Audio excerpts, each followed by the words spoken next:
So you're struggling at Gran Turismo 7. Don't worry, I've been there and I've come up with a system that's going to take you from E to A+ potentially. I call it the driver upgrade system, aka DUS, much better than DUI. And in this video, I'm just going to straight up show you, if you follow these steps, you can go up the ladder from E to A+.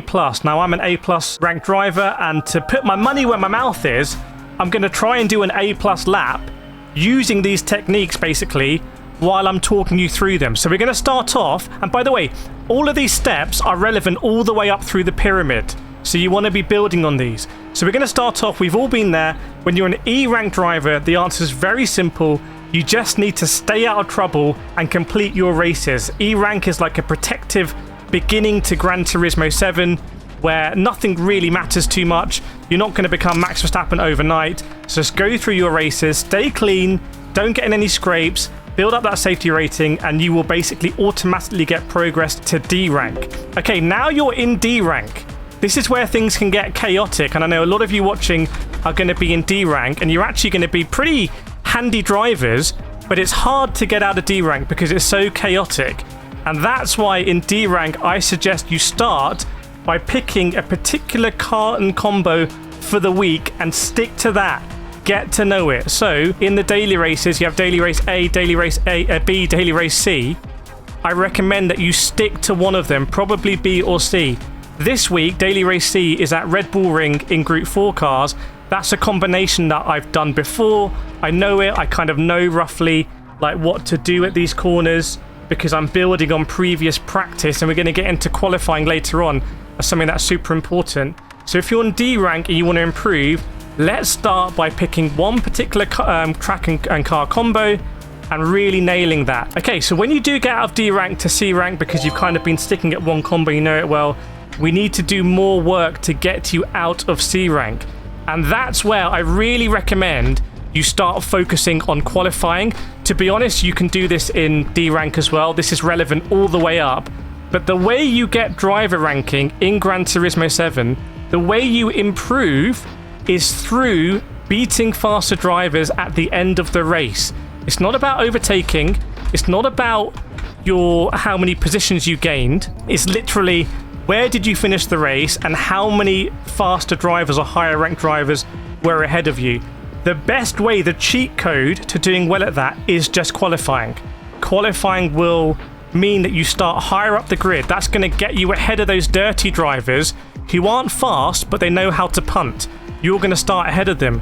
You're also going to start ahead of the drivers who haven't qualified, who don't know where to brake for the first corner. You're going to be well ahead of them. They're going to take other people out and not you, and you're going to be able to race with those fast drivers at the top of the grid. So I really recommend a C rank. But by the way, if you are at D, C or B rank, those are the perfect ranks to take advantage of my GT7 Beginner Masterclass. It's not on YouTube. It's a special masterclass on my website, www.getfasteronline.com, and I show you all the tips and tricks there that I don't need to rush into a YouTube video. I can really take my time. Hundreds of people have subscribed to it. They really love it. In fact, if you're someone who's enjoyed it, please let us know in the comments how you found it. So now you're going from C rank to B rank, and now we need to talk about actually finishing in the races. So we've given ourselves a good chance through the qualifying. We're concentrating on a particular car and track combo, but we actually need to finish well now. And for that, actually, I'm really enjoying this lap. Hello. That's a top 10 ghost in the world ahead of us. Let me just show you what I'm doing here. But now it has to be about your racecraft. For the first time, I'm talking about racecraft. If you want to go from B to A, you need to have good racecraft. That means you need to bide your time sometimes. Sometimes you need to pay it strategically.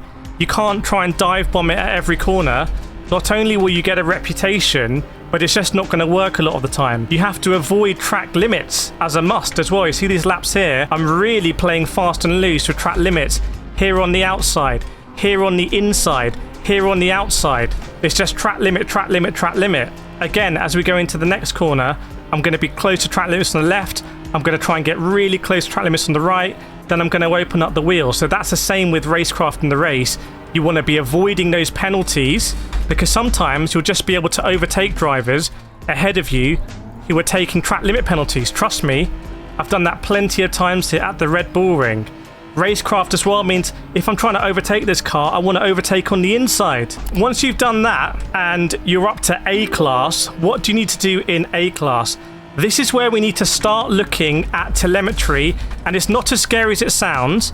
I know this isn't a sponsored video by anyone, and I have done sponsored videos for telemetry tools in the past, but I'm not talking about scary telemetry. I'm talking about this, the Ghost and the Delta.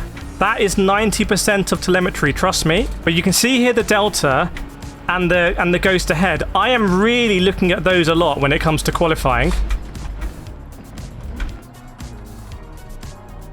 And I can try different things. Like, I wasn't trying to go deep there, but I can try different things and see what it does with the Delta.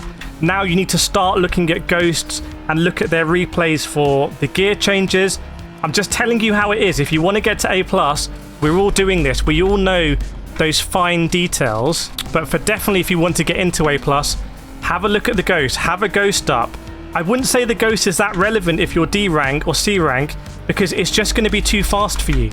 Because the Ghost must have been in a top 10 for the daily race, and that's just going to be too fast in DLC. But by the time you're at A, trying to get to A+, if you want to get to A+, you want to be racing against these guys. At an early stage in D rank, you don't need to be super quick to understand just fundamentally how the car works. Is it a heavy car? Does it oversteer a little bit on the power? So getting comfortable with the car early, trust me, I used to do it with the Peugeot Group 3 and GT Sport 5 years ago. And I was taking that car to places it was not meant to be. You see the way the car's revving there? We'll try and finish this lap and hopefully we can improve. That would be awesome, and I'll show you where we are in the world using these steps. But now I'm really in the telemetry using the DUS system, driver upgrade system. This is what takes me to A+. It's not rocket science. People try and make it rocket science. So let me show you where we did a 665 just before I did a 593, so kind of very similar. And what I would recommend for me to do if I was coaching myself is I say do some more practice here, like keep going around, understand the car. It's clearly the fastest car here. If you've seen my previous videos on like how to set yourself up for success, we're 350 in the world. So we're 355 in the world. That's global. That's not too bad. You can see here we've got Japan, we've got France, we've got Portugal, and then we're going to be 350. Clearly, we could go quite a bit faster than that as well. So I really hope this has helped you. If you want more, www.getfastonline.com. You won't regret it. It's just $9.99 and it's incredible. I'm really proud that I did that. And there's some more videos around here for free as well if you want to see those. Let me know how your racing is going if you want to see more videos like this. And I'll see you next time.